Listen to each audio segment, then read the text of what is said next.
உள்ளம் அமைதியாக இருந்தால் அதுவே ஆன்மீகம். When the mind is at peace, that is spirituality. ஆன்மீகம் என்பது பிறருக்கு உதவுவதும் அன்பை பகிர்வதும் ஆகும். அது நம்முள் ஒளியை வளர்க்கிறது. சிறிய சுவாசம் கூட எவ்வளவு விலைமதிப்பானது என்பதை புரிவதே ஆன்மீகம். உள்ளம் அமைதியாக இருந்தால் அதுவே ஆன்மீகம். ஆன்மீகம் என்பது வெளியுலகத்தில் தேட வேண்டிய ஒன்று அல்ல. அது நம்முள் இருக்கிறது. நம்மை நாமே அறிந்து கொண்டால் நம் உள்ளமே அமைதியாகிறது. தியானம் ஆன்மாவின் உணவு.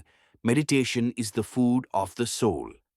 உலகம் மாற வேண்டும் என்றால் முதலில் நம்முள் மாற்றம் வேண்டும். If the world must change, the change must begin within. ஆன்மீகம் ஆனந்தத்தை தரும், மதம் விதிகளை தரும். Spirituality gives bliss, religion gives rules. ஆன்மீகம் எளிமையை கற்றுத்தரும். ஆன்மீக பயணம் தொடர வேண்டும் என்று நினைக்கிறீர்களா?